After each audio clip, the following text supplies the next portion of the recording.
po sa ating lahat. Walk with Amen. Jesus Ministry. Gandang umaga Tayo pong po. lahat ay tumayo at simulan po ang gawain ng ating Panginoon. Palakpakan nga po natin ang ating Diyos na buhay. Ang ating Diyos na dakila, ang ating Diyos na tapat, ang ating Diyos ang punong-puno ng biyaya po sa atin. Hallelujah, hallelujah. Yan. Meron pa po rito sa harapan sa mga nais pong umupo dito sa upper box. Sa mga O kaya nasa sa lower balcony. box po ay welcome pa rin po. At sa nasa online, welcome po. Good morning din po sa inyong lahat. Amen. Alam ko pong handa na po tayo. Kaya po tayo naririto ngayon sa umagang ito. Amen. Amen. Kaya naman po, buksan po natin ang ating mga puso, ang ating pong mga isip sa harapan ng ating Panginoon. At habang inaawit po natin to, ay maging panalangin po natin to sa ating Diyos.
Come on, declare the breakthrough. Oh, breakthrough all my doubts. Breakthrough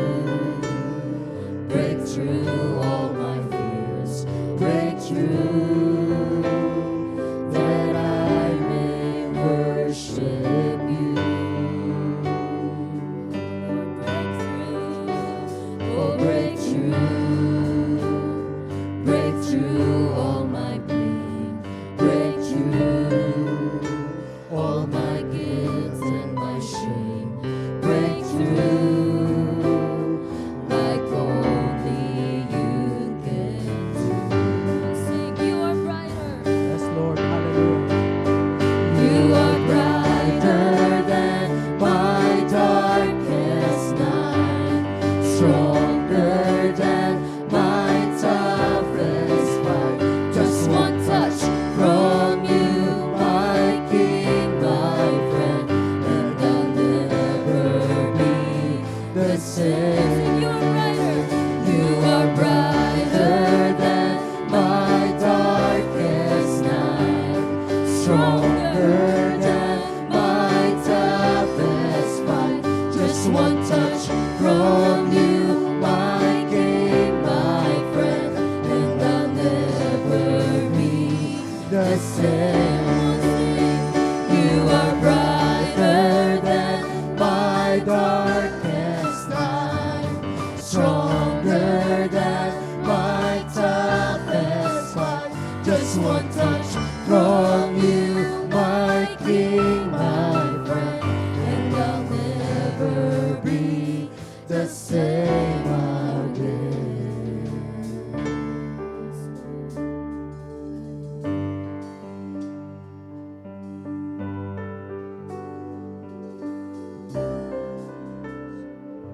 Hallelujah, Jesus. Hallelujah, Holy Spirit.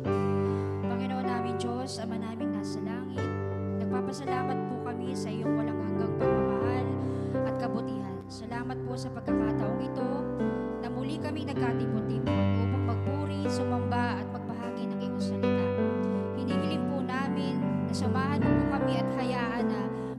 sa ng iyong presensya. Dalangin po namin na ang banal na Espiritu ang siyang manguna sa bawat isa sa amin. Buksan mo po ang aming mga puso at isipan upang lubos naming maunawaan ang iyong kalooban. Linisin mo po ang aming mga puso mula sa mga mundong pag-iisip at punuin ninyo po ang aming ng kapayapaan at kagalakan. Gabayan po ninyo ang bawat tagapagsalita, mga awit, manunugtog at mga bawat lingkod ng iyong iglesia ito. Naway ang lahat ng aming gagawin ay magbigay ng kaluwalhatian sa iyong pangalan. Pagpalain po ninyo ang bawat isa na narito at ang mga hindi nakarating, maging ang mga nasa online. Maraming salamat, Panginoon, O God, sa iyong walang sawa, Panginoon, O God, na pag-ibig at biyaya sa amin, Lord. Sa lahat, sa mga nagdaang araw na ito, Panginoon, sa iyong pag-iingat sa bawat isa sa amin, O God, sa aming tahanan, sa trabaho, O God, sa eskwelahan, O God. Maraming salamat, Panginoon, O God. Ang lahat po ng ito ay aming dalangin sa matamis at makapangyarihang pangalan ng iyong anak at aming Panginoong Jesus. Amen. Sing, you are brighter. You are brighter than my darkest night. Amen. Stronger than my toughest fight. Just one touch from you, my King, my friend, and I'll never be the same. You are brighter than my darkest night, stronger than my toughest fight. Just one touch from you, my King, my friend, and I'll never be the same again. Oh, break through all my pain, break through all my guilt and my shame, break through like only you can do. Oh, break through like only you can do. Oh, break through like only you can do. Yes, Jesus, receive the breakthrough. Yes, Lord. Receive the freedom. In your name, Jesus. Hallelujah. Hallelujah. Thank you, Jesus. Thank you, Lord. Amen. Sige po, patuloy po natin palakpakan muli ang ating Diyos. Welcome the presence of Hallelujah. God. Hallelujah. Come on, magingay po tayo. Praise your Magingay name, ang mga anak ng Jesus. Diyos. Yes, Lord. Karapat dapat siyang purihin. Come on, Sambahin. Jesus. Hallelujah. Hallelujah. Oh, we bless your name, O God. You are holy. Holy is the Lord. Hallelujah. Oh, hallelujah. Hallelujah. Yes, Lord. Sige po, patuloy nating awitan ang ating Diyos. Woo! Oh, blessed be the name of the Lord. Hallelujah. Samahan niyo po kami, mga kapatid, upang purihin ang ating Diyos. Come on! Blessed be the name of the Lord. Blessed be the name of the Lord. Blessed be the name of the Lord Most High. Oh, blessed be the name of the Lord. Hallelujah! Blessed be the name of the Lord. Blessed be the name of the Lord Most High. Holy is the name of the Lord. Come on! Holy is the name of the Lord. Holy is the name of the Lord. Holy is the name of the Lord Most High. Holy! Holy is the name of the Lord. You are holy. Holy is the name of the Lord. Holy is the name of the Lord Most High. The name of the Lord.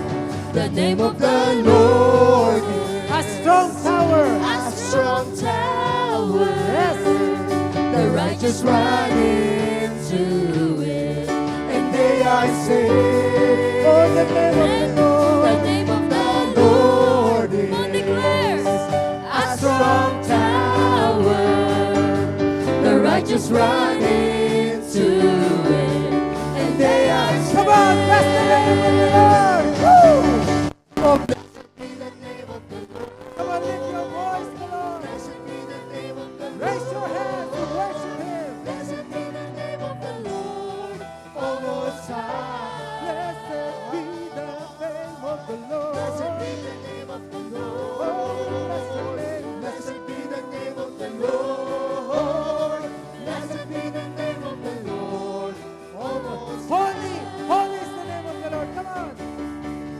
Holy is Come the on, let's name of shout. the Lord. Hallelujah. Holy is the name of the Lord. Holy is the name of the Lord, O Most High. Holy, holy, holy. Holy is the name of the Lord. Holy is the name of the Lord.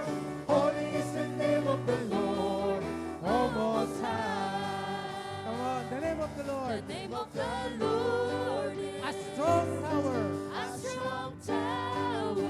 the righteous The man. righteous run into it. We are saving you, Lord, in your presence, oh God. The name of the The name Lord. of the Lord is a strong tower.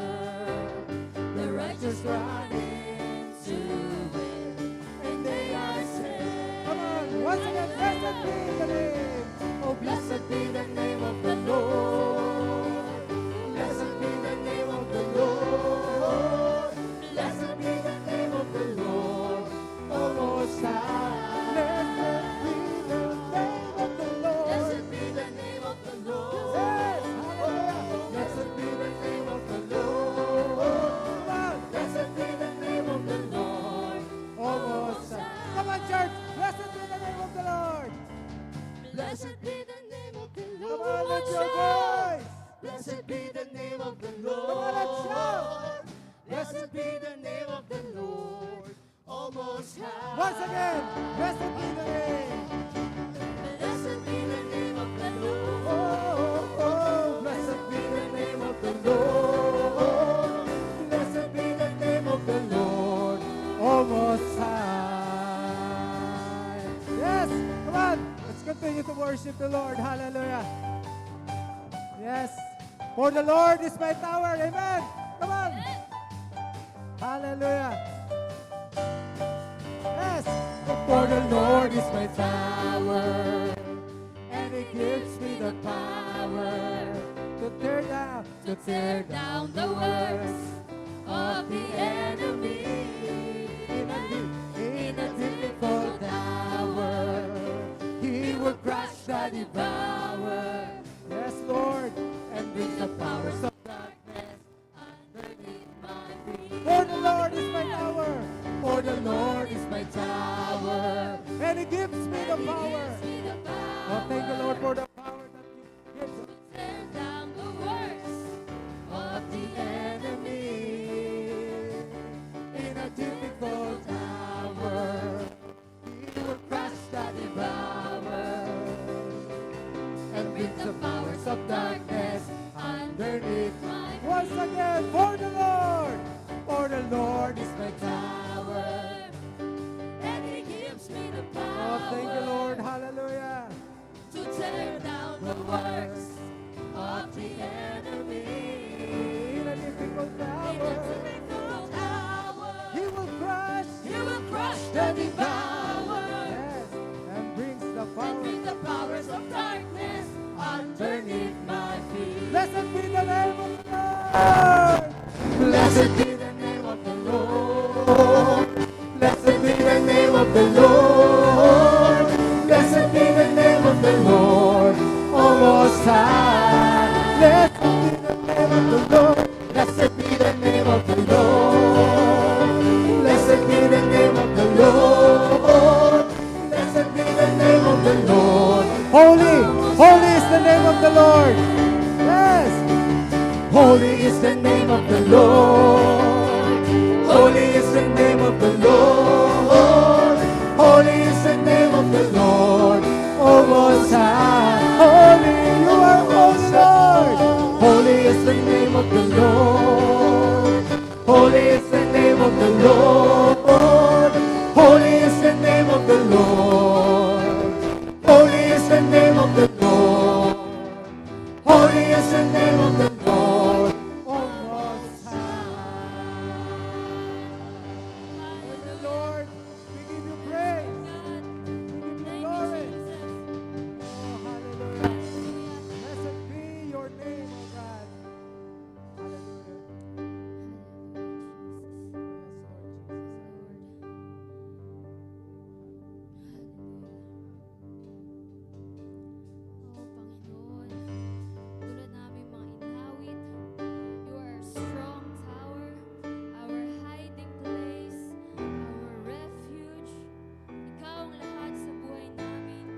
pag-ibig ng buhay ko, sasama sa'yo, saan ka man tutungo. Ang buhay ko'y tanging ikaw lamang, at habang buhay paglilingkuran, sa bawat araw na haharapin ko, pagmamahal mo, tanging sandigan ko, pusong tapat sa aking likhain. Krus mo ang tanging yayakapin, ika'y susundin.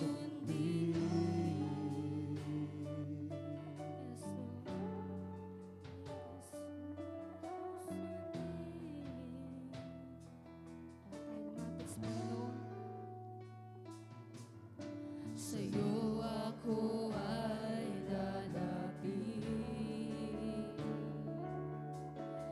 dadamhin ang iyong pag-ibig.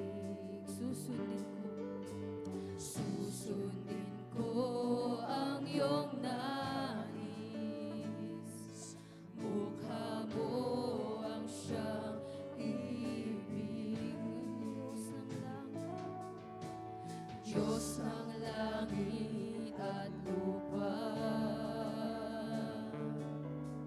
sa yakap mo'y umaasa. Pag-ibig mong di nagmamaliw. Tunay ka, Panginoon! Tunay kang kamangha-mangha.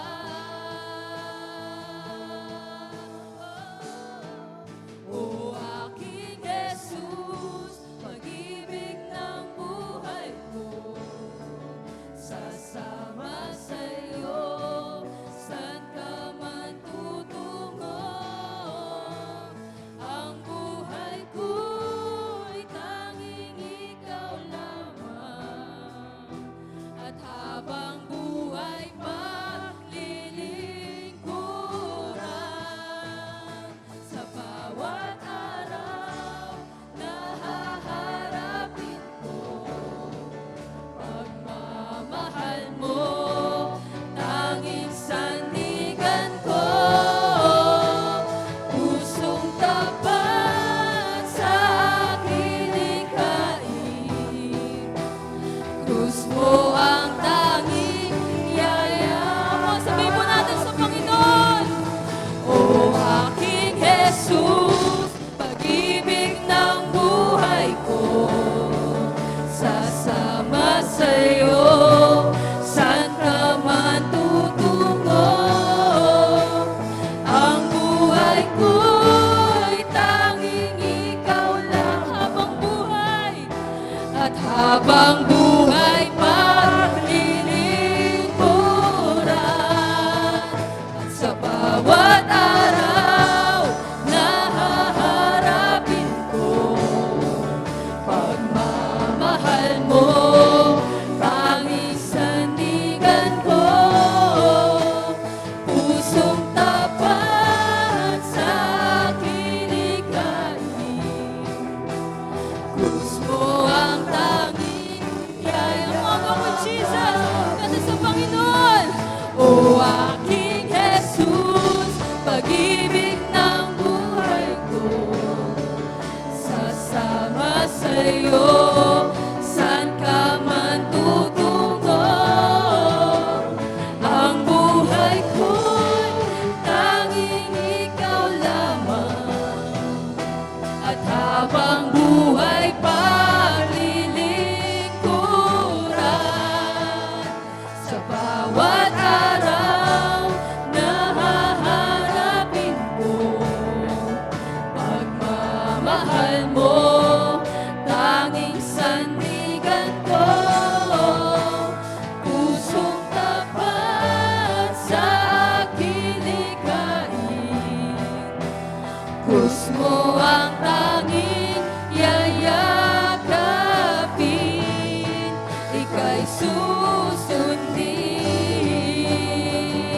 O dahil ikaw, Panginoon, ikaw ang tunay na Diyos, ika'y walang katulad. Amen. Ika'y nag-isa, ikaw lamang, wala nang iba. Sa'yo ang aming awit, dinggin ang aming Pinoy, isisigaw sa buong mundo. Hallelujah! Ikaw ang tunay na Diyos, ika'y walang katulad, ika'y nag-iisa, ikaw lamang, wala nang iba. Sa'yo ang aming awit, dinggin ang aming timon, isisigaw sa buong mundo. Ang people of God, sa ikaw ang tunay na Diyos. Ikaw ang tunay na Diyos, ika'y walang katulad, ika'y nag-iisa, ikaw lamang, wala nang iba. Sa'yo ang aming awit, dinggin ang aming tinig, isisigaw sa buong mundo. Tunay na Diyos, ikaw ang tunay na Diyos, ika'y walang katulad, ika'y nag-iisa, ikaw lamang, wala nang iba. Sa'yo ang aming awit, dinggin ang aming tinig, isisigaw sa buong mundo. Isisigaw, isisigaw sa buong mundo. Sigaw mo, kapatid. Isisigaw sa buong mundo, kadakilaan mo.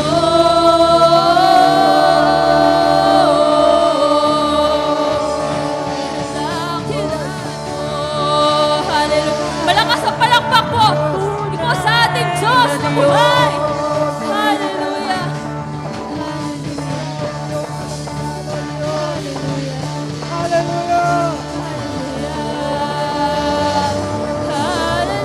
Hallelujah! Purihin ang ngalan mo. Ka Jesus! Purihin ang ngalan mo, Panginoon. Hallelujah!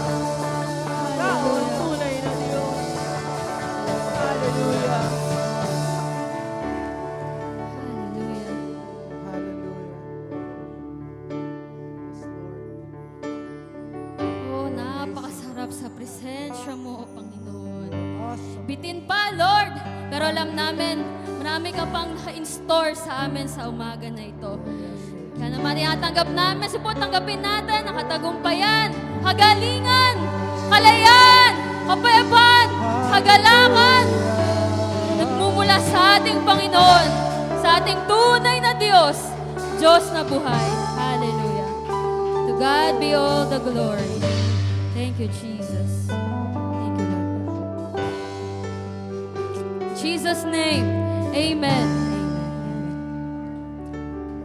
God bless po. And muli, good morning po sa ating Morning lahat. po muli.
Good morning.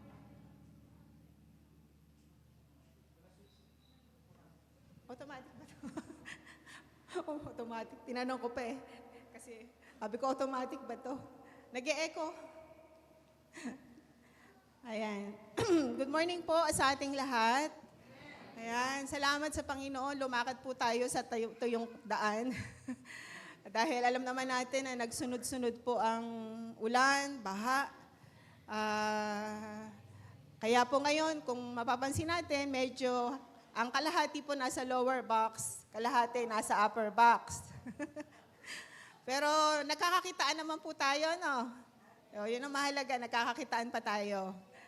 Loobin next week po ay pantay na po iyan at matataas na rin po itong ating pinaka-pulpito po dito.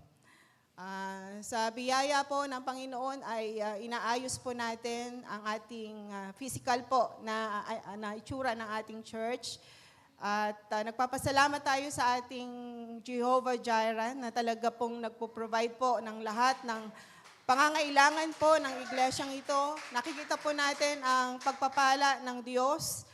Talaga pong ibinubuhos po niya sa atin. Nakikita po natin ang malaki pong naging improvement. At loobin din po sa mga susunod pang panahon, maitataas na rin po natin itong ceiling. At maitatiles po natin itong ating sahig. Yan. We look forward po ng araw na yon na magkaroon po ng kaganapan ng lahat ng iyan. At tayo po ay, in the eyes of faith, ay nakikita na po nating mangyayari yon because God has proven kung gaano po siya ka-faithful po sa church po na ito. Salamat sa ating Diyos. Ganon din po, bago po ang preaching, gusto ko na rin po magpasalamat sa lahat po ng mga nakibahagi po sa ating pantry evangelism. Salamat sa Diyos sa mga 22 po na tumanggap ho sa ating Panginoon at nakatanggap din ho ng pagpapala. Salamat po sa mga nag-share po ng inyong mga blessings para sa ating pantry evangelism. Salamat po sa inyo. Salamat po sa ating dakilang Diyos. Amen. Woo! Nagpapalpitate kasi ako. Nasosobrahan ho yata ako kay inom ng kape kasi pag nag-aaral po ako. Pag nag-aaral po kasi ako, kailangan ko maging gising dahil meron po akong iniinom na gamot sa allergy. Ang epekto po talaga nun ay antok. Kaya po, lalabanan ko siya, inom ako kape. So, ito po ang epekto. Nagpapalpitate ako ngayon. Amen po. At salamat din sa Lord. Alam niyo kagabi, nagwo-worry ako because yung aking lalamunan, makati siya talaga. Lord, makapagsalita po nawa ako ngayon ng dire-diretso na hindi po ako iihitin ng obo. Dahil medyo marami-rami po ang ating talatang babasahin. So, please bear with me po. Amen. So tayo po ay manalangin muna sa ating Diyos. Hallelujah. We praise you. We adore you. We honor you. We worship you. O Most High God, Holy God, omnipotent, omnipresent, omniscient God. You are worthy. You are worthy. You are worthy of it all, O Lord God. O Father God, sa oras na ito, lumalapit po kami sa iyo, Panginoon, na merong pong pusong uhaw sa iyong mga salita. Sa mga nakaraang linggo, ang dami po naming mga iba't iba pong mga naririnig na tinig. Ngunit sa umagang ito, Panginoon, wala kami ibang nais na marinig kundi ang tinig mo lamang. Alisin mo sa aming kaisipan ang anumang mga bagay na gumugulo, na magiging hadlang para hindi ka po makapagsalita, Panginoon, sa aming buhay. We pray, Holy Spirit, na ikaw ang patuloy na magpahayag sa aming kalagitnaan. Ako po ay isang instrumento mo lamang, Panginoon. Ngunit narito po ako, Lord, na ibinibigay, Panginoon, ang lahat-lahat sa akin upang ako'y maging daluyan po ng iyong kapahayagan ng iyong mga salita. O Holy Spirit, ikaw na po ang siyang magpaunawa ng mga sasabihin mo sa amin ngayon. Batid mo, Lord, ang kakulangan ng aming katalinuhan at karunungan. And right now, we pray for the spirit of knowledge, wisdom, understanding. Ang siya pong matanggap ng bawat isa while we are listening, Panginoon, sa pag-ahayag po na yung mga salita. Maraming salamat po, Lord God. Ito pong aming dalangin sa pangalan ni Jesus. Amen. Amen. Ayan, nakita na po ninyo, naka-flash na po yung title ng ating message ngayon. Noong first Sunday po, ang title po ng ating pastor ay Lead, Not Lord. Second Sunday, wala po tayong service. Last Sunday, si Brother Franz, isang title lang din siya, isang one-line prototype. At ngayon naman po, ganun din, isang word lang din po, trend setter. So, sa edad kong to, medyo sasabay po ako sa sa trend. Trend setter. Ang ating pong babasahing talata, key verse po natin, 2 Chronicles chapter 34, verse 1 and 2. Sabi po dito, Josiah was 8 years old when he became king. And he reigned in Jerusalem 31 years. He did what was pleasing in the Lord's sight and followed the example of his ancestor David. He did not turn away from doing what is right. Next po. Ayan. Sino po nakakakilala sa kanya? Taas nga po ang kamay. Lahat po ng nakakakilala, siya po ay si Billy Graham. Siya po ay sikat po na evangelist sa buong mundo. At siya po ay nag-preach ng gospel sa napakaraming bansa, halos buong mundo ay naikot niya para po i-preach ang gospel. At sabi po ay mga 215 million ang taong nakarinig ng kanyang pong pagpapahayag ng salita ng Panginoon. So siya po ay nakakilala sa Lord sa edad po na 16 kabataan. At siya po ay namatay po sa edad na 99. Sana lang po, Opo, 99. And alam po ba ninyo, all throughout, yung magmula nung siya'y nakakilala, from the age of 16 hanggang siya po ay namatay, alam po ba ninyo na siya po ay talaga pong faithfully nag-serve sa Panginoon at talaga pong inikot niya lahat ng panig ng mundo para ipahayag po ang kaligtasan ng ating Panginoon. And he lived a life of integrity. Wala po kayong sa harap ng pulpito at sa likod ng pulpito, makikita po natin yung integridad po niya. What he preached, what he talked, he walked. Ganun po. Ganun po katindi po ang integrity po ni Billy Graham, na kahit po matataas na tao, mga politiko, matataas na opisyal, ay mataas po ang respeto po sa kanya. And yung commitment po niya sa Panginoon, up to the end of his life, talaga pong yun po ay kitang-kita po ng mga tao. So he set a godly example for others to follow. He was a real trend setter. So what is a trend? Magkamali ako, transgender, masabi. Trend setter. Yan. What is a trend setter? It is a person, group, or company that starts to do something that other than copy. So ito po isang tao, grupo, o samahan na nagpapasimula pong gawin ang isang bagay na sa huli po ay ginagaya, kinokopya o tinutularan. Yun. So, ang question po sa atin, are you a trend? Yan na naman. Trend. Are you a trend setter or a trend follower? So, di ba po ngayon, madalas nating narinig ang salitang, nagte-trend, nag-trending. Yan ang mga bukang bibig po ngayon. So, ibig sabihin, pag sinabing trending, ito raw po isang bagay na sikat, pinag-uusapan, patok na patok, o uso. Yan, lalo na sa mga, halimbawa, sa fashion. So, naririnig po natin yan sa internet, sa social media. At madalas po, kung ano yung nagtitrend, siya po ang ginagaya ng marami. Yon. So, hindi po masama ang sumunod sa trend kung ito po ay tama.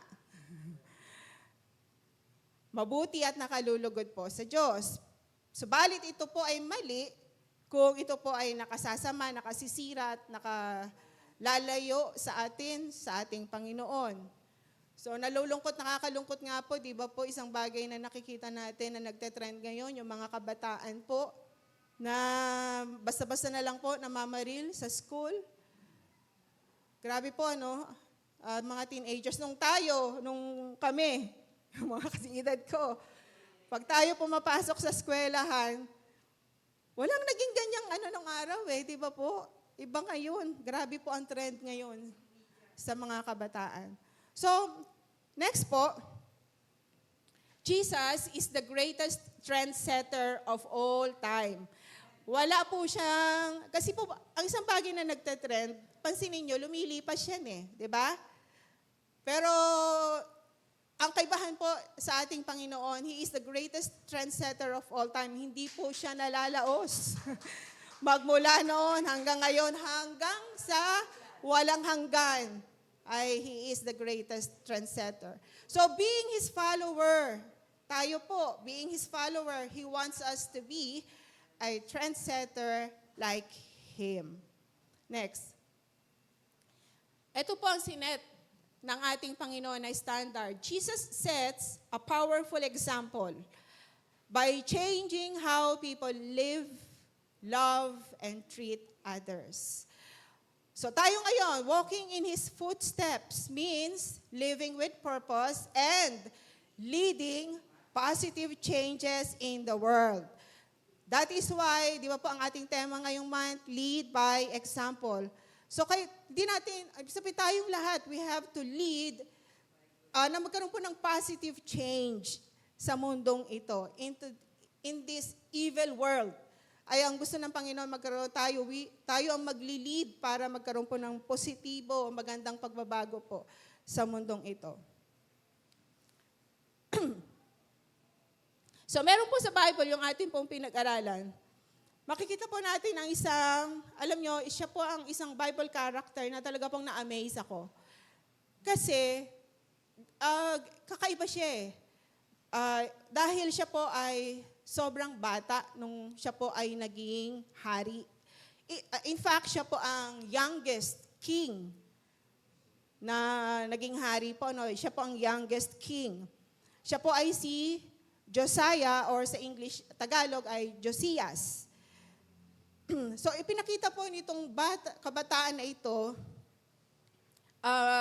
kung paano po maging isang trendsetter. Pero bago po natin aralin yung siya mismo, tingnan muna natin yung background na pinanggalingan po ni Josiah. Si Josiah po, yung kanyang lolo na naging hari din ng Judah, ay naghari po ng 55 years sa Judah. Matagal po. Pero si Manasseh, siya po ang sinasabi sa Bible na the most evil king that Judah had. Bakit po? Kasi kasuklam-suklam po ang mga ginawa niya sa Panginoon.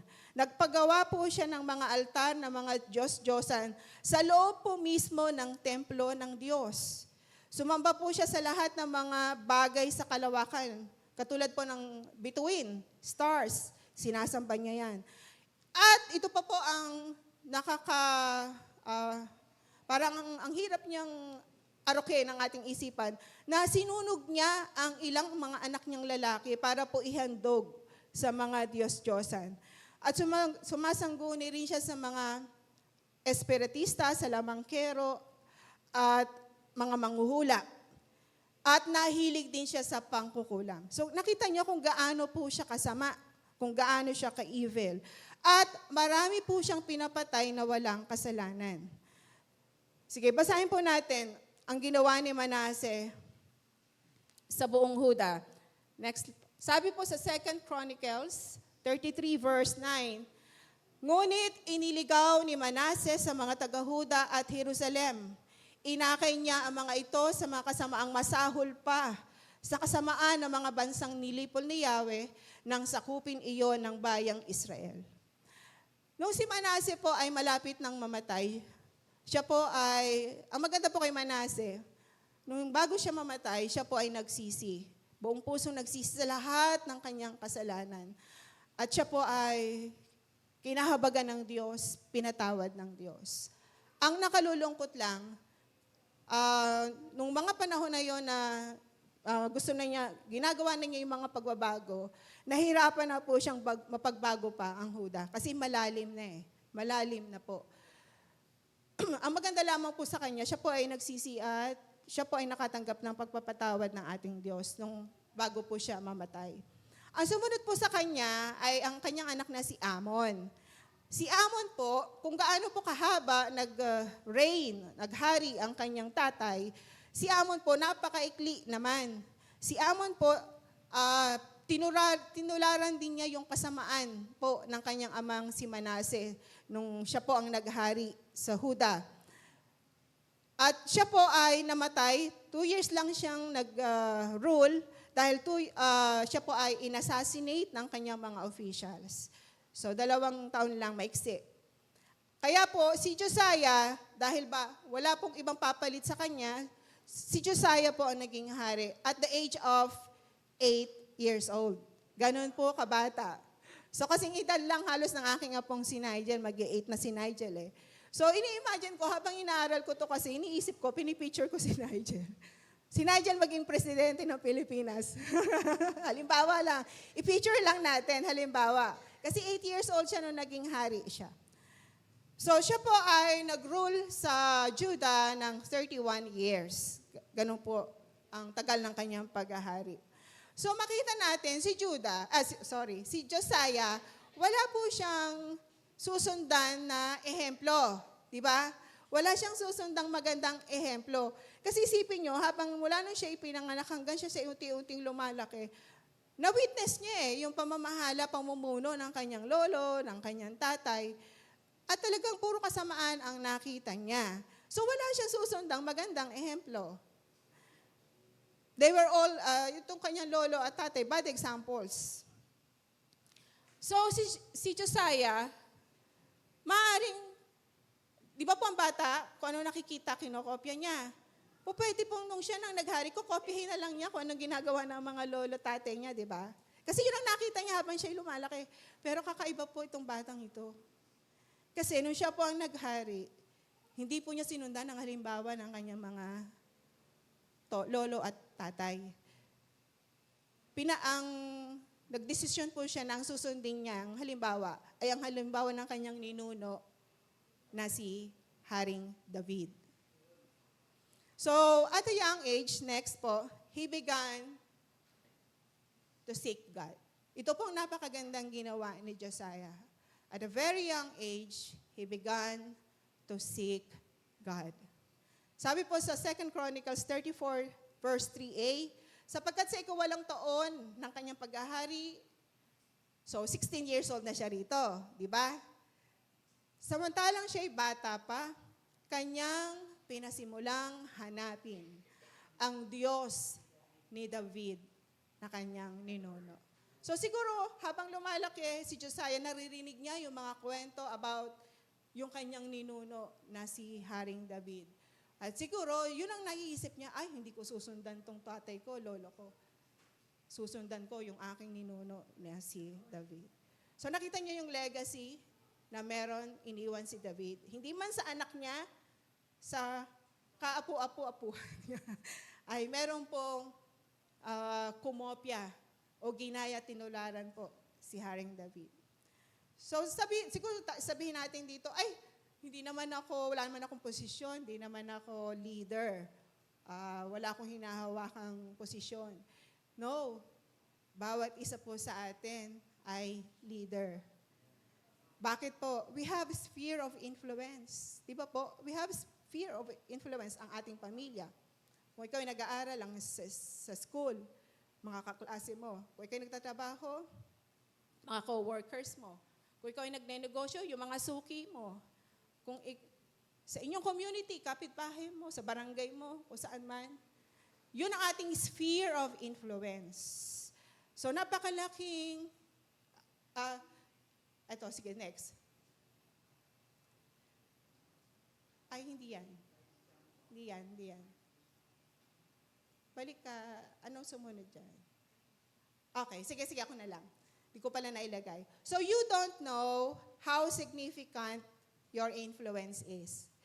Maring hindi tayo aware, hindi natin nare-realize na may mga tao po na tumitingin sa atin. May mga tao po na nag-oobserba sa atin. Tahimik lang. Tinitingnan tayo, pinanonood tayo. So your influence can make a powerful impact, either positive or negative, to others that will inspire them to follow you or unfollow you. Di ba po? Tandaan po natin, bawat isa sa atin, merong influence. At meron po tayong impact sa buhay ng tao, pwedeng positibo, pwedeng negatibo. So, pwede po nila tayong gayahin, sundan, kopyahin yung ating ginagawa, tularan. So, either positive or negative. So, katulad nga po ng sinabi ko sa inyo kanina, hindi po sinunod ni Josiah ang example po ng kanyang mga pamilya, kundi ang example po ni Haring David. So, ang next po natin, how to lead by example, like Josiah. Paano nga po tayo magli-lead? Nakatulad po ng example po ni Josiah. So, teka muna po. Yung lead, ayan, gagawin po nating acrostic yan. So, magkakaroon po tayo ng 4 major points. Yung lead po, L-E-A-D. Yan, acrostic. Yan po ang gagawin po natin ng bawat point. So, number 1, sa L, listen to the right things. Listen to the right things. So, una po, listen to the Word of God. Sabi po sa 2 Chronicles 34:14 hanggang 18, habang kinukuha ang pera na kinolekta sa templo ng Panginoon, nakita ni Hilkias na pari ang aklat ng kautusan ng Panginoon na ibinigay sa pamamagitan ni Moises. Ibinalita niya kay Safan, na kalihim ng hari, na nakita niya ang aklat ng kautusan sa templo ng Panginoon. Pagkatapos, ibinigay niya ito kay Safan. So nakita po ng pare na si Hilkiah yung aklat ng kautusan at sinabi niya kay Safan, yung secretary ng hari. Etong ginangyari, ibinalita niya kay... next. Ayun. Nasaan na? Ayun, ito na.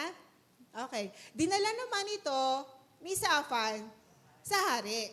At sinabi agad sa kanya, ginawa na po namin ang lahat ng ipinagawa ninyo sa amin. Kinuha po namin ang pera sa templo ng Panginoon at ibinigay sa mga tagapamahala at manggagawa. Kasi during that time, pinare-repair po ni Haring Josiah ang templo. Pinare-renovate. Parang ngayon po, nagpaparenovate po tayo. Next, sinabi pa niya sa hari, may ibinigay po sa aking aklat si Hilkias na pari. At binasa niya ito sa harapan ng pari. So, ano pa sabi ko? Sorry. Ayan, sa harapan ng hari. Yan, binasa po ni Safan yung aklat ng kautusan sa harapan ng hari. So, nung panahon po na yon, rampant, laganap po ang kasamaan sa buong Huda. Because the word of God was literally lost. Wala silang pagbabasihan, pagbabatayan tungkol sa uri ng pamumuhay na dapat nilang ipamuhay. Literal na nawala po ang salita ng Diyos. Because of ignorance, people listen to the wrong things they thought was right. Di ba po? Ganun nangyari. Akala nila, yung ginagawa nila tama, pero sa akala lang nila yon, pero yun po ay mali. So sa napakahabang panahon, imagine, doon na lang natin simulan kay Manase kasi ang dami pa pong sinundan si Manase. Sa panahon na lang ni Manase, ilang taon siya nag-reign? 55. Plus Amon, 2. 57 years. Pero prior to that, may mga naging hari pa na masasama din. So for the longest time, literal po, wala po ang salita ng Diyos. Wala silang binabasa. So they were ignorant of God's word. So naging turning point po sa pagmumuno po ni Haring Josias ay nung na-discover po ang word of God sa templo. So for the longest time, nandun lang pala siya. Nakatago lang doon. At ito po ay na-discover. At sa kauna-unahang pagkakataon, narinig po ni Josiah ang salita ng Diyos. Binasa yon sa kanya mula simula hanggang sa ito'y matapos. Binasa po. Probably, sabi po, ito raw po ay yung the first 5 books of the Bible. Genesis, Exodus, Leviticus, Numbers, Deuteronomy. Dahil ito po ang tinatawag na aklat ng kautusan, the book of law.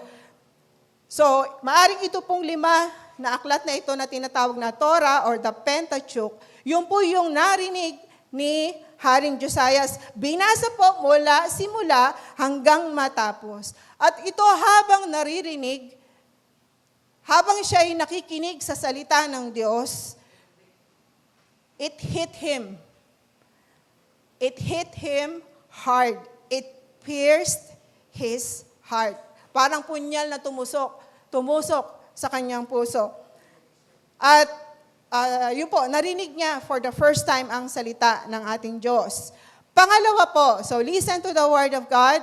Next, listen to the godly counsel. 2 Chronicles 34:21-25.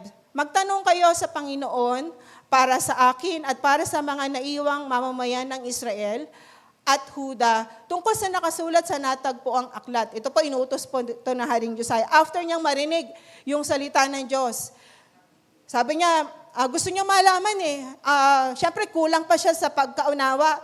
So humingi siya ng godly counsel. Sabi niya, magtanong kayo sa Panginoon para sa akin at para sa mga naiwang mamamayan ng Israel at Huda, tungkol sa nakasulat sa natagpuang aklat.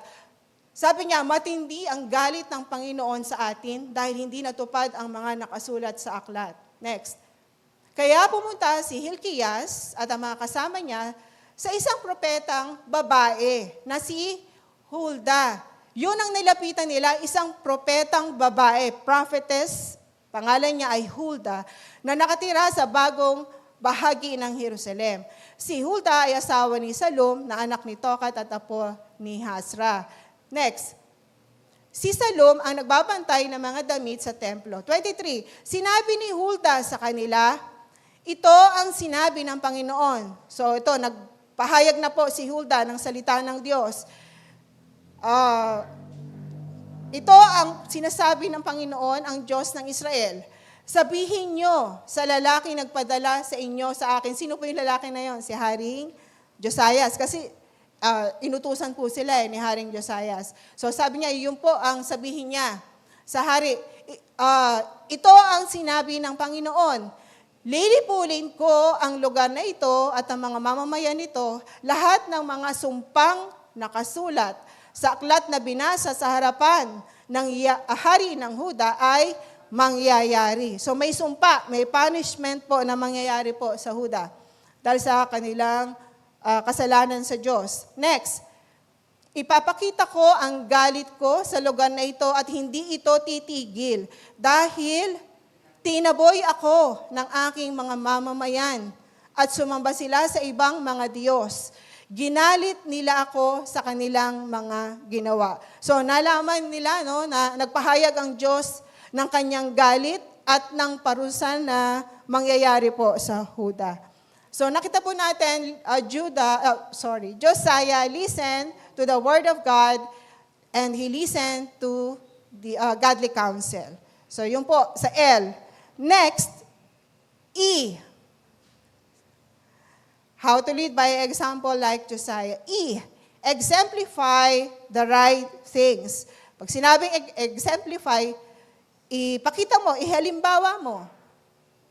So, first, Josiah exemplified humility and repentance.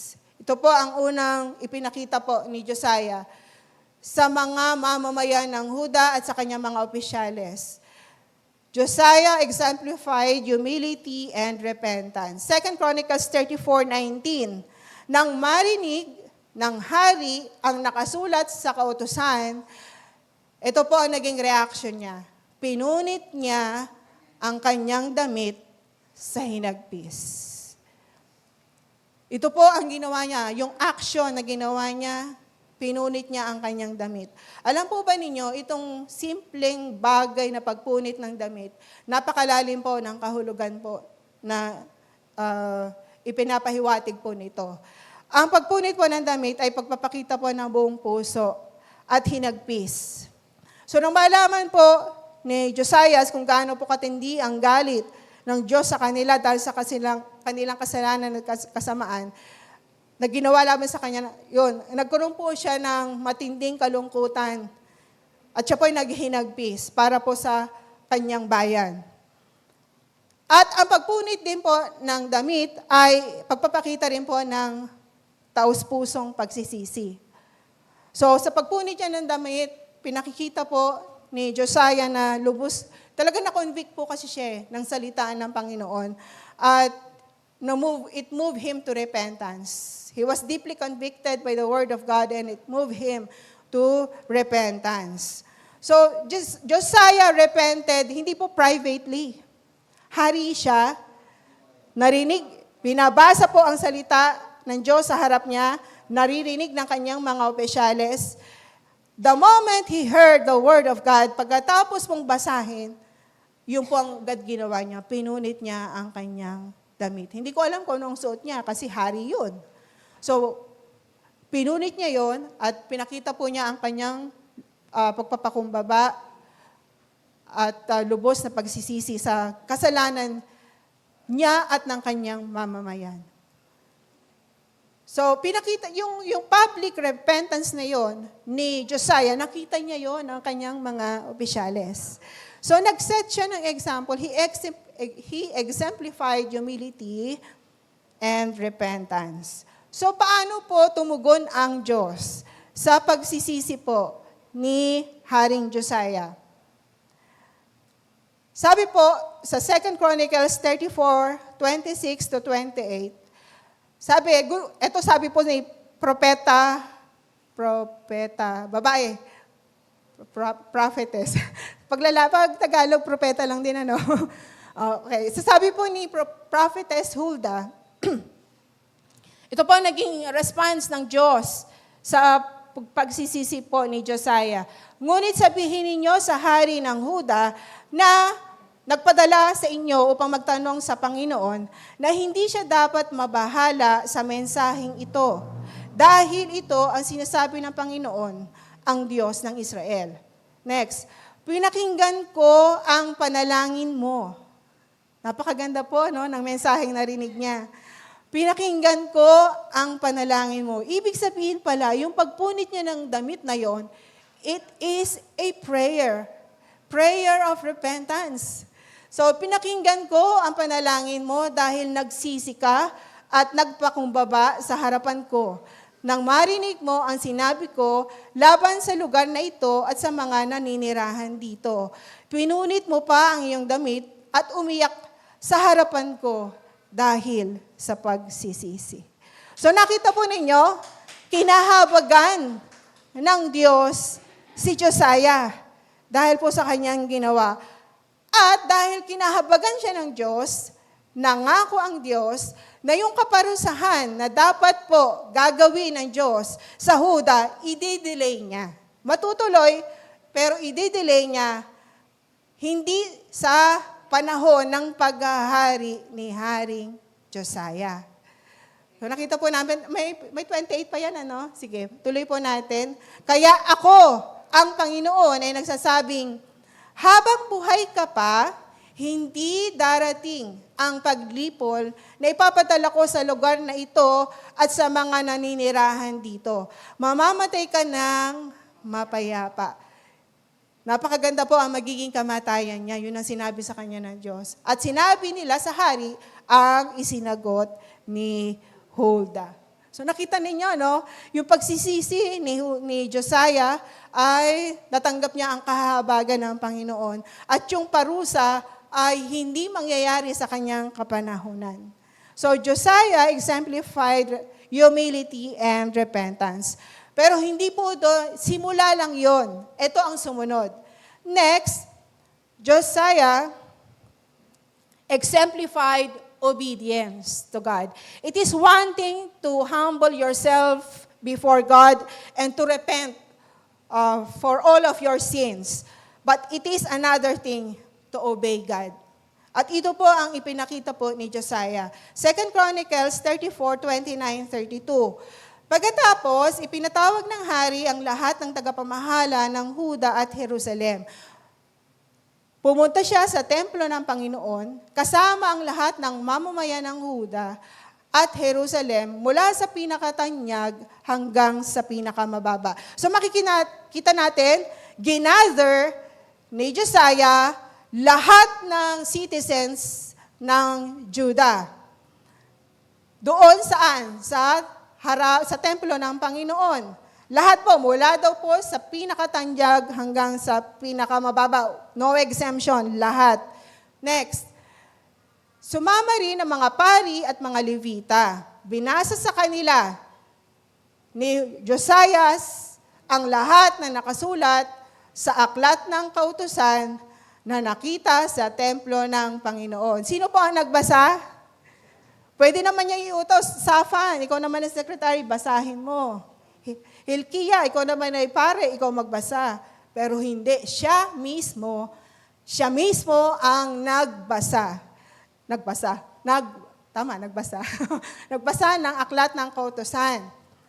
Pagkatapos, tumayo si Josiah sa tabi ng haligi na madalas tayuan ng hari. Next. Pagkatapos po niyang basahin, ito pong nangyari, At gumawa siya ng kasunduan sa presensya ng Panginoon na susunod siya sa Panginoon sa pamamagitan ng pagtupad sa kanyang mga utos, katuruan at tuntunin ng buong puso't kaluluwa.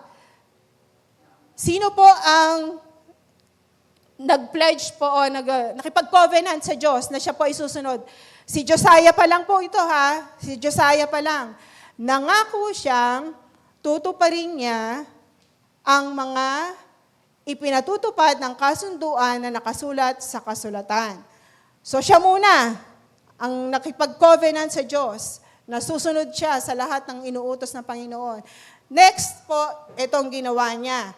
At sinabi rin niya sa mga mamamayan ng Jerusalem at Benjamin na mangako sila na tutuparin nila ang kasunduan ng Diyos. Kaya sinunod nila ang kautusan ng Diyos, ang Diyos ng kanilang mga ninuno. So pinangunahan niya, siya muna. And then sa kapwa lang po sumunod sa kanya ang buong Huda. Sige, next po. Ayun. Okay. So nakita natin, siya muna, bago yung kanyang mamamayan. Ganun po siya namuno. Siya muna. Bago yung mga susunod mga tagasunod niya. Amen po. So, alam niyo, inaaral ko po ito, na-amaze po talaga ako sa leadership na meron siya. At a very young age, youth, kabataan. And yet, grabe po yung ginawa niyang, ang ginawa niya na pamumuno. So, Josiah exemplified obedience to God. Next, number 3. A. Yan. Nabubuo na yung ating lead. A. Act on the right things. It is not enough, tandaan po natin, it is not enough to believe what is right. Hindi po sapat na alam mo kung anong tama. Mahalaga gawin mo yung tama. Alam mo tama pero di mo ginagawa, di ba po? So, kaya mahalaga po na kung ano yung ating pinaniniwalaang tama, ayon sa salita ng Diyos, hindi sa salita ng tao, yun ang ating gagawin. So despite his young age, Josiah demonstrated boldness and fearlessness in implementing massive reforms in the land of Judah. Grabe po, talaga pong radikal na pagbabago ang ginawa niya sa Judah. At may mga drastic measures siyang ginawa para mangyari po yung mga pagbabagong yon. So ano po ang una niyang ginawa? Removing idols from the land. 2 Chronicles 34, 3, B hanggang 7. Kaya nung 12 taon, so dito, 20 years old na po si Josiah. 12, kasi 12 taon na ng kanyang pag-rule, di ba? So 20 years old na siya that time. Sinimulan niyang alisin sa Huda at Jerusalem ang mga sambahan ng mga pagano, ang mga larawan ng Diyos ang si Asherah, at ang lahat ng Diyos ang kahoy o tanso. Next, ipinasibak niya sa kanyang harapan ang larawan ng mga Baal, giniba niya ang mga altar ng insenso, winasak niya ang mga imahen ni Asherah at ang mga Diyos ang kahoy at ginto. Next, ipinadurog niya ito. Grabe po, nakita niyo yung ginawa niya? Ipinadurog niya ito ng pinong-pino at ipinasabog sa libingan ng mga sumamba sa kanila. Doon niya, grabe po, ipinasunog niya, nakita niyo, Talagang grabe yung ginawa niya. Ipinasunog niya ang mga kalansay na mga paring pagano sa ibabaw ng kanilang mga dambana. Next. Sa ganoong paraan, nilinis ni Josiah ang Jerusalem at ang buong Huda. Nagkaroon ng house cleaning. General cleaning. Amen po, amen. Ganoon din. So, hindi lang po sa Judah niya ginawa, maging po sa Israel, buong Israel. So, nag-start siya sa Judah, and then, sa buong Israel na. Ganoon din ang ginawa niya sa mga lungsod ng Manases, Ephraim, at Simeon, at sa mga nawasak na nayon sa paligid ng Naphtali. Next, meron pa ba? Ayon, matapos niyang gawin ang lahat ng ito sa buong Israel. Buong Israel, hindi na lamang po ang Judah kasi na-divide po ang kingdom, Judah and Israel po eh. So, buong Israel, bumalik na po siya saan? Sa Jerusalem.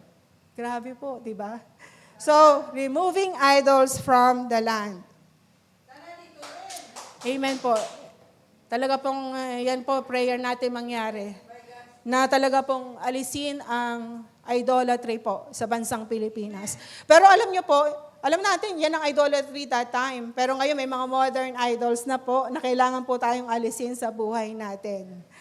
Hindi man literal na idols mo, marami nang pong mga modern idols ngayon. Anything po na nagko-compete sa posisyon ng Diyos sa buhay mo, that is your idol.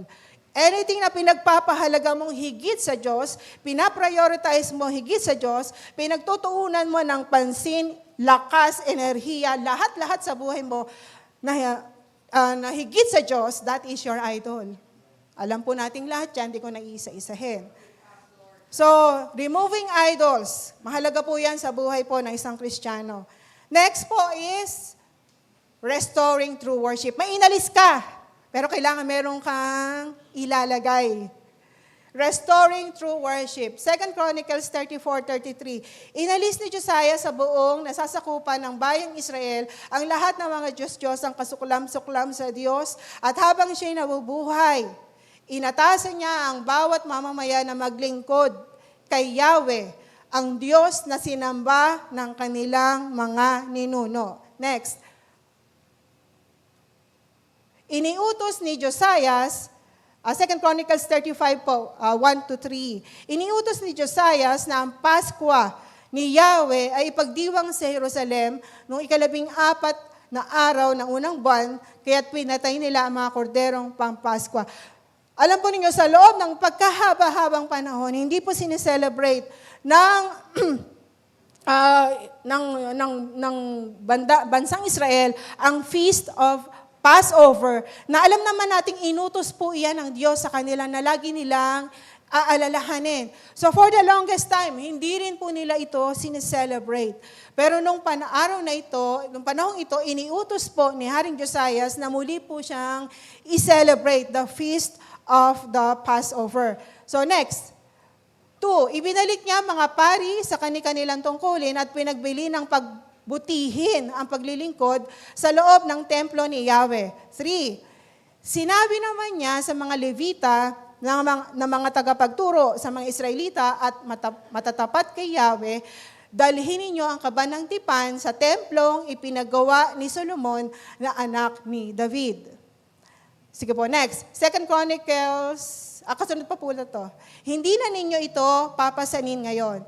Sabi po niya, panahon na upang paglingkuran ninyo ang Diyos ninyong si Yahweh at ang bayang Israel. So nakita nyo ang kaisipan niya, hindi lang Huda eh. Yes, sa Judah siya leader, pero ang iniisip niya, hindi lang Judah eh, buong Israel. Yun ang kanya nasa kaisipan. Ibabalik ko ang tunay na pagsamba ng Diyos, hindi lang sa Huda, kundi sa buong Israel. Next. 2 Chronicles 35:16. Ang lahat ay ginawa. Lahat po ng inutos niya ginawa. Ayon sa tagubili ni Haring Josias. Ano po yon? Yung inutos niya, ang pagpupuri kay Yahweh, ang pagdiriwang ng Pasko, at ang paghahandog.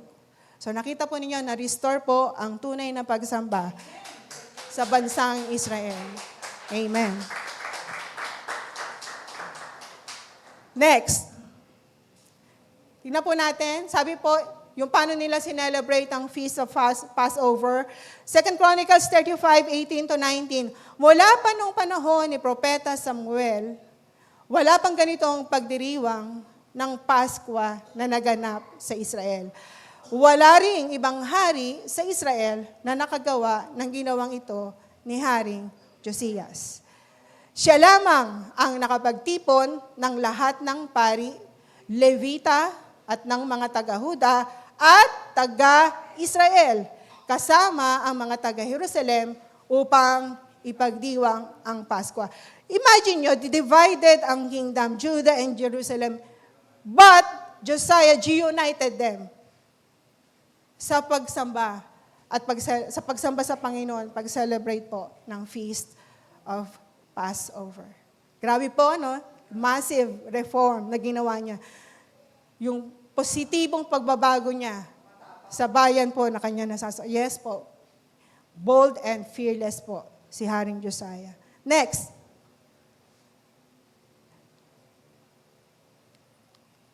Sige, tapos na yan. Josiah's action sparked spiritual renewal and revival in Judah. Yun po ang ginawa niya. So talagang nangyari po ang spiritual renewal and revival po, not only in Judah but maging sa Israel po. So last po na ating point, D, ayan, D na. Dedicate yourself to the right things. Okay. So, basahin po natin, 2 Chronicles 34:2. He did what was pleasing in the Lord's sight and followed the example of his ancestor David. He did not turn away from doing what was right. Kaya mapapansin nyo, lahat ng ating point puro may right things. Kasi yun ang ginawa niya sa buhay niya. Ginawa niya kung ano ang tama sa buhay niya. So, si Josiah po ay naghari ng 31 years sa Huda. At siya po ay namatay sa edad po na 39. Buong buhay po ni Josiah, hindi po siya huminto sa paggawa ng kung ano ang tama. Hindi po sa paningin ng tao, kundi tama sa paningin ng Diyos. Sabi po, sa mata ng Diyos, kung ano yung tama, yun ang kanyang ginawa.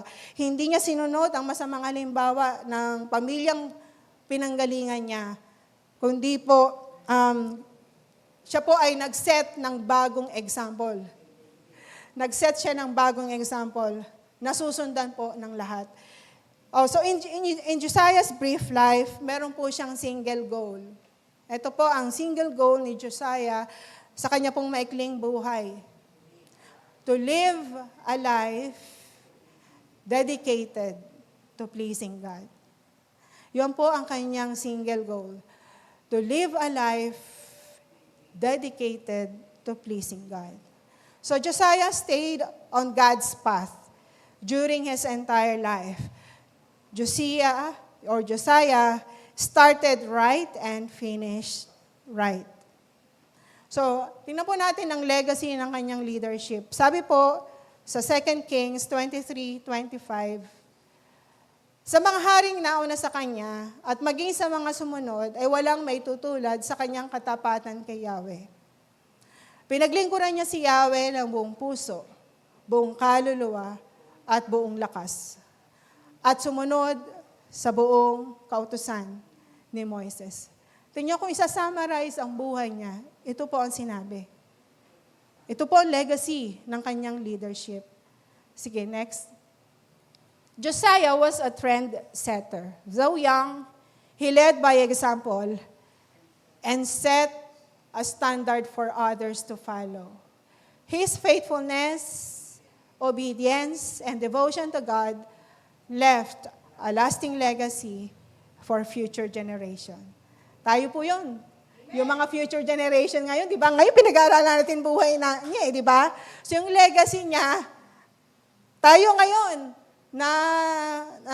sabihin, nakikita natin, namamalas natin yung legacy na iniwan niya. At tayo po ay tinuturuan ng Diyos na sundan yung yapak niya, yung footsteps niya. So bilang pagkakonclude po sa ating mensahe ngayong umaga, be a trendsetter. Be someone who refuses to follow the wrong crowd. Instead, establish a new God-honoring standard. Sige, next. Choose to listen to what is right. Set the right example. Act on what is right. And dedicate your life to pleasing God. Amen. Purihin po ang Panginoon. Amen. Wala po kasi ako maisip na kanta. Tinatanong ako ng praise team. Pag po kasi ako nag-aaral, isip ko lang basta doon sa ginagawa ko. So talagang Pero kanina, habang kinakanta po yung Tagalog nung Heart of a Servant ba yun? Oo, Tagalog nung Heart of a Servant.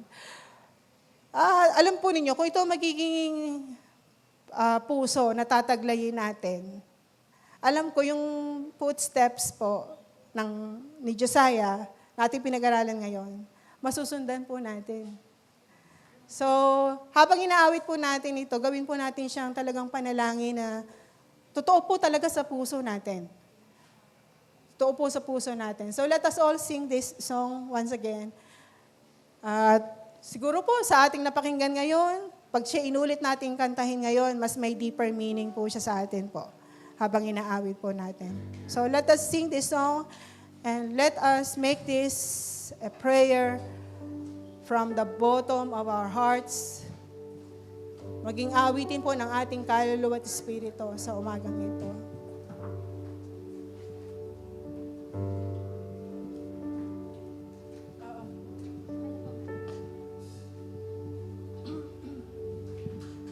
Teka po bago po. Alam niyo, nagpupuri ako, nagpapasalamat sa Panginoon. Hindi ako inubo. Hindi ako inubo. Alam yan nila sa bahay. Salamat, Panginoon, sa kagalingan po. Thank you, Lord.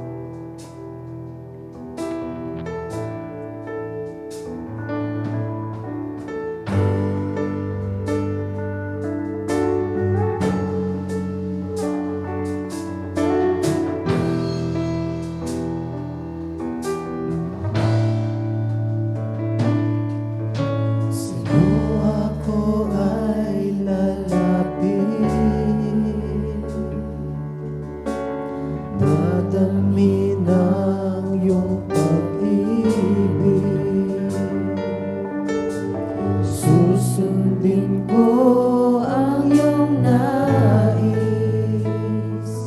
mukha mo ang siyang ibig.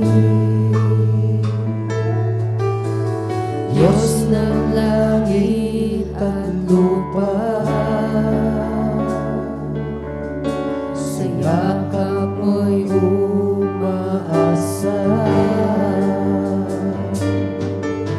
Pag-ibig mong di nagmamahalin, tunay kang kamangha-mangha.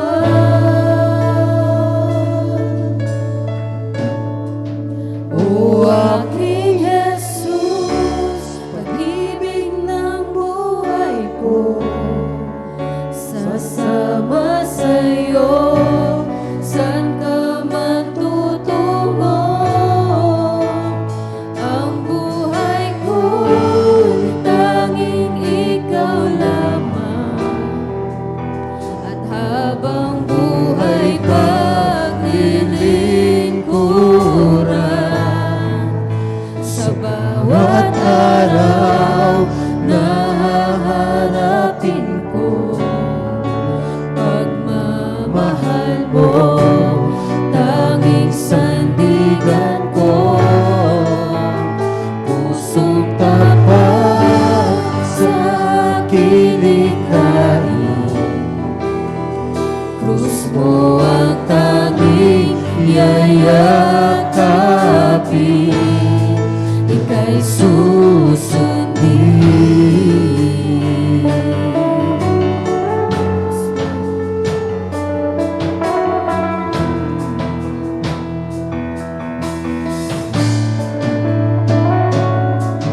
Sa'yo ako ay lalapit, dadamhin ang iyong pag-ibig. Sa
po ninyo mga kapatid, makikita po natin kanina, ang isa pong mga ngaral na si Billy Graham po, binigyan po siya ng napakamahabang panahon ng ating Diyos, 99 years sa mundong ito. Pero yung isa rin po nating pinag-aralan ngayon, si Josiah, napakaiksi naman ang kanyang buhay, 39 years old. Imagine niyo yung gap nila, 60. So, yung tagal ng buhay, it doesn't matter mga kapatid. Ang mahalaga, yung buhay, gaano man po yung kahaba kay Clay, iukol mo sa paglilingkod sa Panginoon. Huwag po nating sayangin itong nag-iisang buhay po na meron po tayo. So, palad po tayo dahil tayo nandito ngayon. We seek God and we found God. Natagpuan po natin ang Panginoon. In fact, tayo po ang unang hinanap nga ng Panginoon eh. At tayo po ay kanyang natagpuan. But in seeking God, pag tayo po ay nagsisik sa Lord, siya po ay magpapakilala po sa atin. At kung gusto po nating mas makilala pa po ang Lord in a deeper way, lalo po siyang magpapakilala po sa atin. So nasa atin po mga kapatid, tandaan po natin, nasa atin po ang pagpili. Kung ano po yung path na susundan po natin sa buhay na ito. At sundan po natin ang path na gusto ng Diyos para sa atin. Hindi po tayo liliko sa kaliwa, sa kanan, kundi straight ahead po sa ating Panginoon. Hallelujah. So let us all pray. Let us bow our heads. Father God, salamat po sa iyong mga salita. O Lord, ang mga salita po ninyo, O Lord, na kailanman hindi lilipas, hindi kukupas, Panginoon. Ang daming bagay sa mundong ito na ginagaya namin, kinokopya namin. Ngunit, Panginoon, lahat ng yan lilipas. Ikaw, Panginoon, kailanman. Salita mo kailanman, hindi lilipas. Kung sino ka noon, ikaw ngayon, hanggang bukas magpakailaman, ikaw yon, Panginoon. And kami na nandito, we are on the right path, Panginoon. At nawaw, Lord, kami ang bawat isa sa amin ng buhay na meron kami. Gawin namin, Panginoon, kung ano ang nakalulugod sa iyo. I-dedicate namin itong buhay na ito na gawin ko ano ang nakalulugod sa inyo. Hindi po siya madali, Panginoon. Alam namin mahirap. Ngunit nandyan ang iyong banal na spirito na siyang tutulong sa amin upang mamuhay ng ayon sa iyong kalooban. Help us, O Lord, to lead by example and to lead positive change sa aming pamilya, sa aming school, sa mga kumpanyang pinapasukan namin, sa aming community, kung saan man na meron kaming sphere of influence, O Lord, ay maging trendsetter po kami, Panginoon. Katulad po ni Billy Graham, katulad po ni Haring Josiah, higit sa lahat katulad mo, Panginoong Jesucristo, na ikaw ang nag-set sa amin ng standard kung paano kami mamumuhay sa mundong ito na saliwa sa kalooban mo ang ginagawa. Evil is rampant in this world. But Lord, hindi kami hopeless because our hope is in you alone. Kaya mong baguhin ang lahat, Panginoon. Dahil ikaw ay Diyos na makapangyarihan sa lahat. Oh Lord, we pray for our nation. Magkaroon ng spiritual renewal and spiritual revival, Panginoon. Mangyayari lang yan, Panginoon, kung ikaw ay may matatagpuan na mga anak mo, bayan mo, na nagpapakumbaba at nagsisisi, dumudulog sa iyo, sumusunod sa iyong kalooban. Mangyayari lamang yan, Panginoon. Kaya Lord, alam namin na marami ka pa pong gagawin sa buhay ng bawat isa. Yung mga bagay na pinasimulan mo sa amin, Panginoon, ito po ay inyong tatapusin kung kami lamang, Panginoon, ay lalakad sa path na nais mong lakaran po namin. Help us, O Lord, to listen to the right things, to listen to your word, to listen to godly counsel. And help us, O Lord, to exemplify humility, repentance, obedience to you, O God. And help us, O Lord, to act on the right things. Gawin namin kung ano ang tama sa mata mo, Panginoon. Hindi sa mata namin o sa mata ng tao, kundi kung ano yung tama sa mata mo. And Lord, help us, O Lord, to live a life dedicated to pleasing you, Panginoon. Because every one of us, O God, mag-iiwan kami ng legacy. Pag wala na kami sa mundong ito, anong legacy ang aming iiwan for the future generation? Sa aming mga anak, sa aming magiging apo at kaapo-apuhan. Kaya narito kami, Panginoon, nagpapasalamat dahil kaming lahat ngayon narinig kayong mga salita at kami, Panginoon, na nandito ay gagamitin ninyo para sa pagbabago. Pagbabago sa aming pamilya, pagbabago sa lahat ng aming mga nasasakupan, Panginoon. Maraming salamat po, Lord, sa iyong mga salita. Pagpalain mo po ang iyong mga anak sa oras na ito. Ito pong aming dalangin sa pangalan ni Jesus. Amen.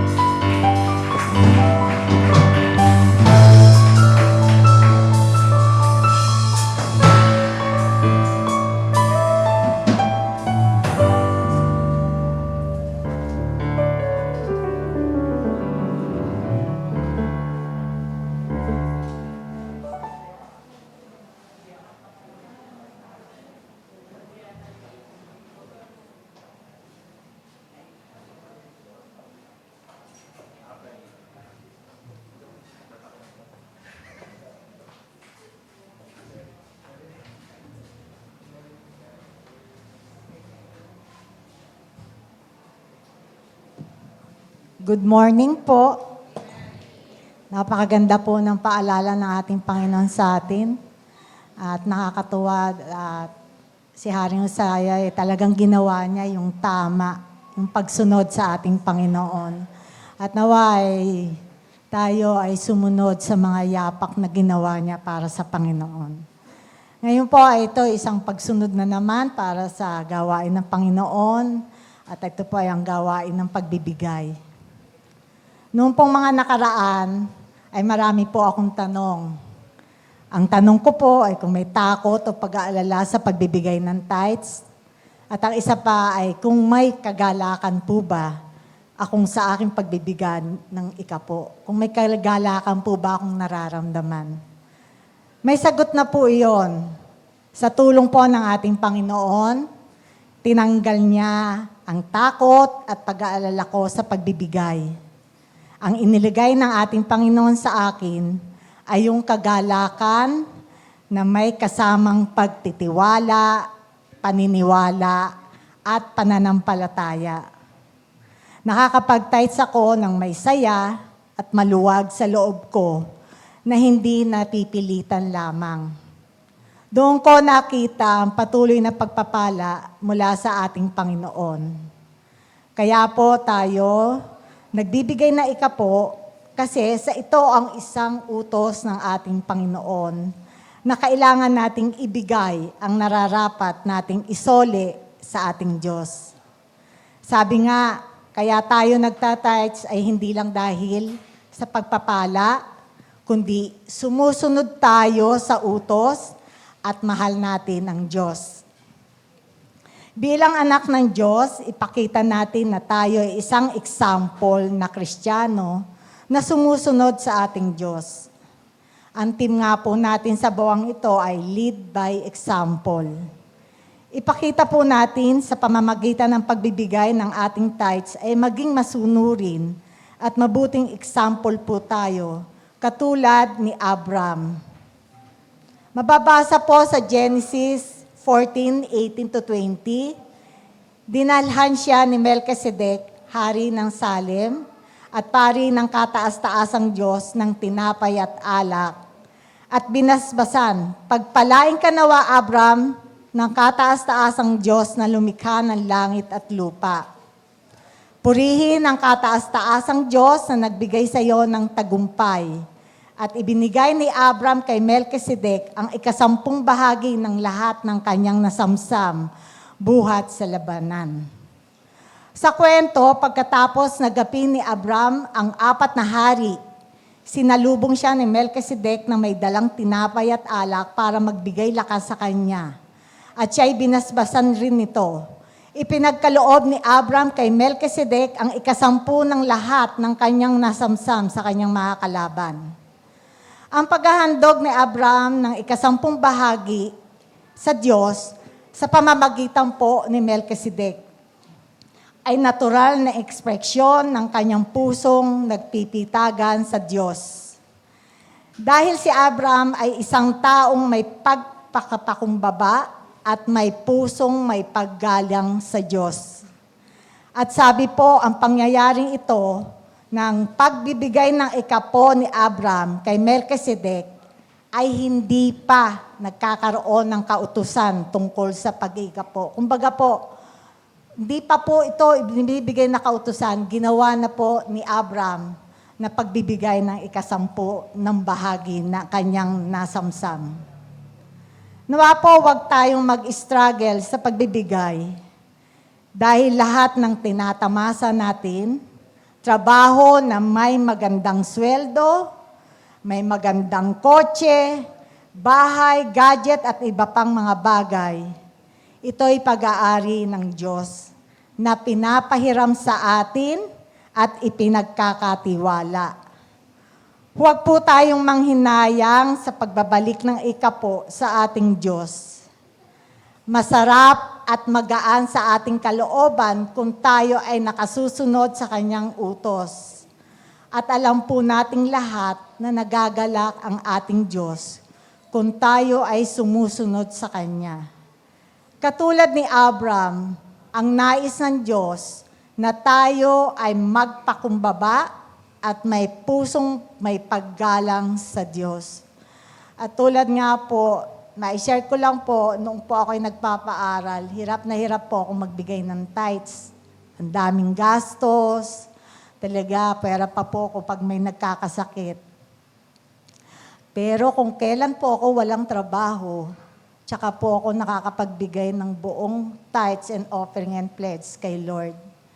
Kasi po, ang tinignan ko po, hindi po sa tinataas ko ang sarili, kundi ang ginawa po ng Panginoon sa aming buhay, na talaga yung pagpapala niya. Kung tayo ay susunod, hindi tayo magsisisi. Dahil ang lahat ng pinagagawa sa atin ng Panginoon ay may kapalit na nanggagaling sa Kanya. Kaya salamat po sa Panginoon dahil alam ko lahat tayo ay talagang sumusunod sa kautusan ng pagbibigay. At talagang alam ko na ang bawat isa rito ay tunay na pinagpapala ng Panginoon. Sige po, ipanalangin po natin ang ating mga tithes and offering and pledges. Lord, thank you at magandang umaga po sa inyo. Salamat po sa mga pagkakataon na ganito na kami ay makarinig ng iyong salita, pagpapaalala, at talagang masaya, Panginoon, dahil dito ipinakikita mo yung pagmamahal mo sa amin. Yung madalas mo kaming paalalahanan. At ito po, isa na namang pagpapaalala, ang pagbibigay sa iyong gawain. Na alam naman namin na ito ay ginagamit para sa kakalaganap ng iyong salita. Nawa, Panginoon, ang bawat isa ay may pusong mapagbigay. Lalo na po sa iyong gawain. Doon nga po na ikaw po ang aming Diyos na dapat naming sundin ang lahat ng kautusan dahil ikaw lamang ang aming Diyos na nagmamahal sa amin ng wagas at walang kapantay. Salamat po, Panginoon, sa bawat magbibigay, Lord, dahil alam ko, Lord, na patuloy mo silang pinagpapala at hindi lang pagpapala ang iyong ipinagkakaloob, kundi ang magkaroon sila ng magandang buhay, magandang hanap buhay. At alam ko, Lord, na ikaw ang lahat. Sa iyo to nagmumula ang lahat ng ito at wala kaming pag-aari rito sa mundo. Dahil ito'y iyo lahang ng Panginoon na ipinahihiram mo sa amin. Salamat pong muli, Panginoon, at kayo na nga po ang bahalang magpala sa bawat isa. At yun na rin po ang bahalang gumabay sa kanila at patuloy na nawa ang bawat isa ay ma-desire ng mga puso namin, Lord, ay ang magpatuloy ng pagbibigay sa iyong gawain. Salamat pong muli, Panginoon, sa iyo po ang pinakamataas na papuri, pasasalamat at pagsamba. In Jesus' name, amen and amen.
Good morning po sa ating lahat. Tayo po ngayon ay dadako na sa announcement.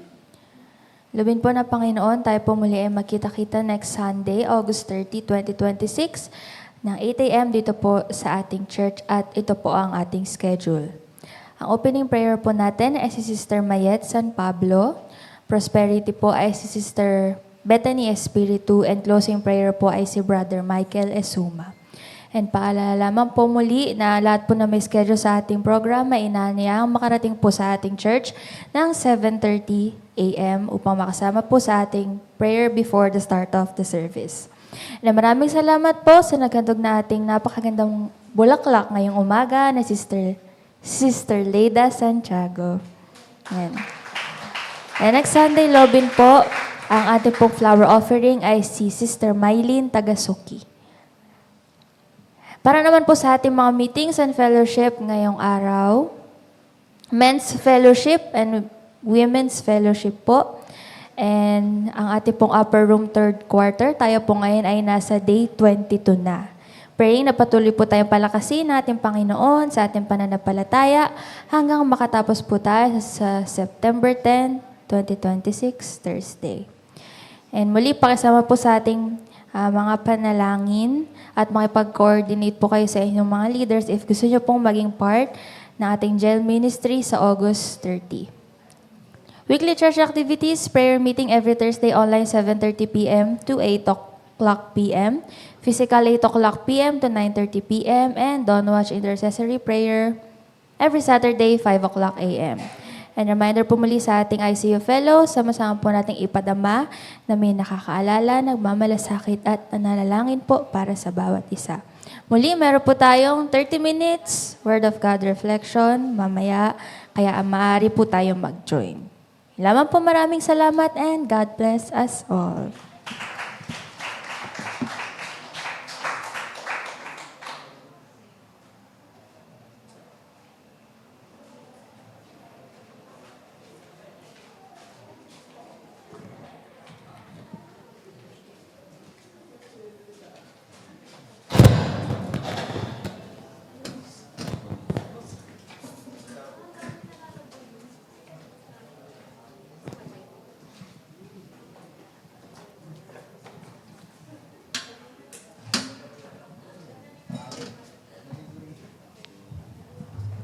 Amen po.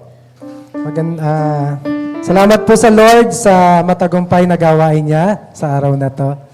Sige po, tayo po tayong lahat. Amen. Naging komportable naman po kayo sa pwesto niyo, no? Nasa balcony at saka sa orchestra. Lower box Lower and box. upper box. Okay po ba kayo dyan sa lower box? Parang Okay pa. parang malagihay Okay po ba? Amen. Sige po, patuloy nating pasalamatan po muli ang ating Diyos na naranasan po natin siya sa umagang ito. Amen? Hallelujah. Sige po, patuloy nating pasalamatan ng Diyos. How good God is It is. Hallelujah. Amen. Yes, Lord. Sige po, palakpak po natin ang ating mga kamay. Sabay-sabay po. How good it is to give thanks unto the Lord. How good it is to give thanks unto our God. For He heals the brokenhearted, binding up the wounds. It is good to bless His holy. Minsan pa, how good it is to give thanks unto the Lord. Sige po, magkabayan po tayo. Kamayan po natin ang ating mga kapatid. Sige po, kamayan po natin. Ikot po tayo. Ikot po tayo sa lahat po nasa likod. Hallelujah. Kamayan po natin ang bawat isa. Yes, Lord. Good to bless His holy name. I'm gonna bless His name. Thanks Unto our Savior. With a heart of gratitude, we give Him praise. His mercy shall endure forever. And I will worship Him all of my days. How good it is! How good it is! to give Yes, thanks Lord. unto the Salamat Lord. po sa mga Bago po umatin. Sino po yung mga bago? Taas po ang kamay, mga bago umatin. For He heals the broken-hearted, binding up their wounds. It is good to bless His holy name. Oh, give thanks. Thanks unto our Savior. With a heart of gratitude, we give Him praise. His mercy shall endure forever. I will worship Him all of my Oh, we give thanks. Oh, we give thanks unto our Savior. With a heart of gratitude, we give Him praise. Yes, Lord, we give you all the praises, glory, and honor, O God. Endure forever. I will worship you.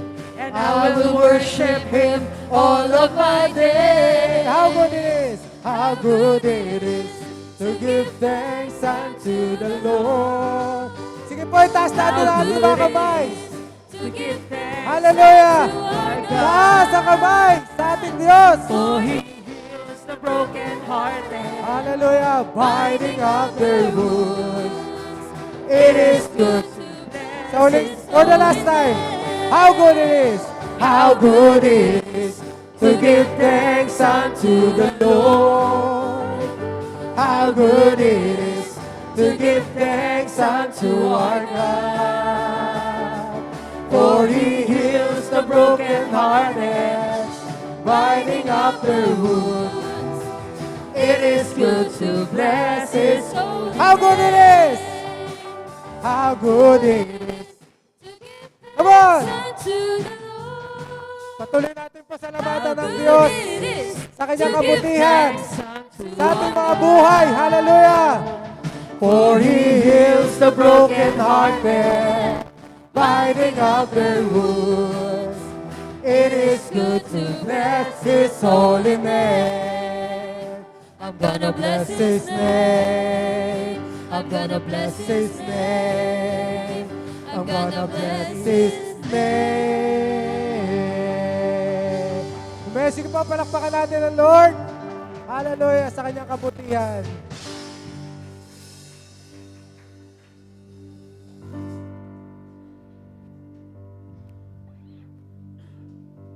At bago po tayo magtapos sa pangwakas na panalangin, congratulations muna natin ang ating mga katabi. Shake hands muna po natin. Yan.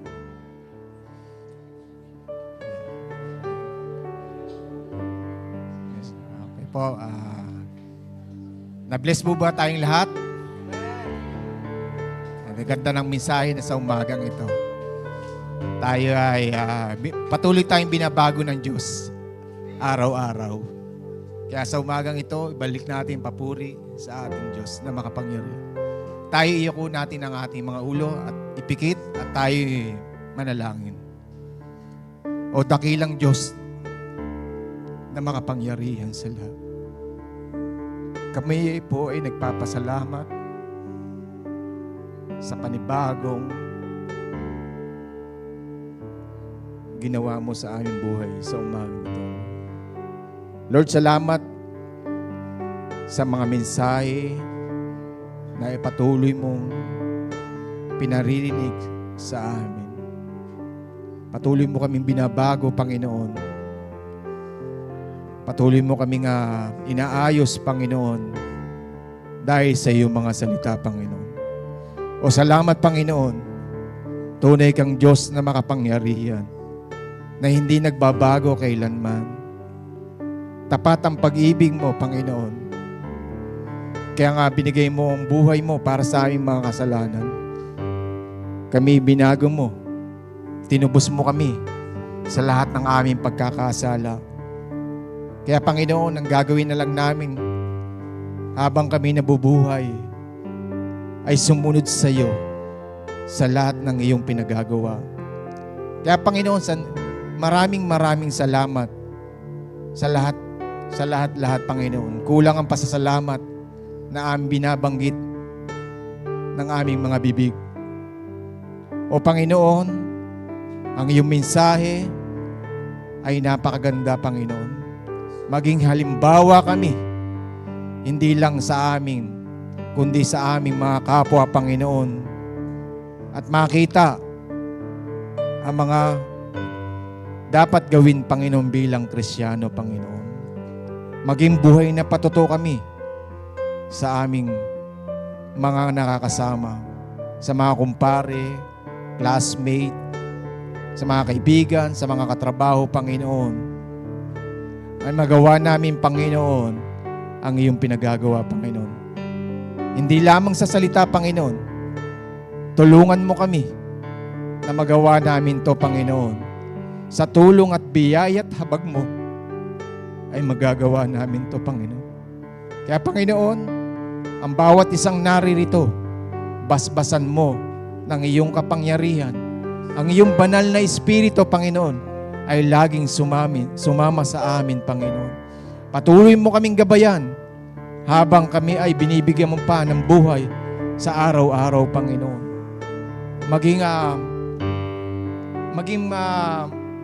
Maging masunurin kami, Panginoon, sa iyo.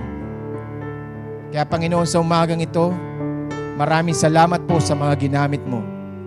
Mula sa opening prayer, Panginoon, at ganun din po sa prosperity, Panginoon, at sa mga musician, Panginoon, at ganun din sa naghayag ng iyong salita na si Sir Elena.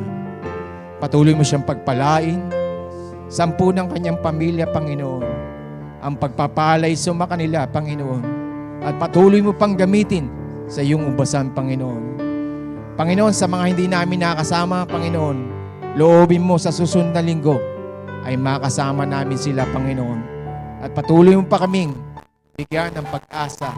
Sumaamin ang lahat ang pagpapala ng bawat isa. Itong henerasyon na, Panginoon, mga kabataan, Panginoon, ang kanilang narinig ay magawa nila sa umagang ito sa kanilang mga classmate, Panginoon. Sila ang susunod na henerasyon, Panginoon. Gabayan mo sila, Panginoon, hanggat sila'y nabubuhay, Panginoon. Salamat pa, Panginoon, sa lahat ng ito, Panginoon. Maging matatag kami sa bawat oras, Panginoon. Dahil hindi ka nagpapabaya kailanman. Ikaw ang Diyos noon at magpakailanman. Purihin ka, sambahin ka sa umagang ito. At sa santamalang pag-iwalay namin, Panginoon, ay pag-ingatan mo kami, ang bawat isa, Panginoon. Hihatid mo kami, Panginoon. Maraming salamat po, Panginoon, sa umagang ito. Patuloy namin ibinabalik ang lahat ng karangalan na pasasalamat, Panginoon, sa tanging pangalan ng iyong anak na si Jesus. Lahat magsabi ng Amen. Amen, Lord. Amen. God bless po, mga kapatid. God bless po. God bless po.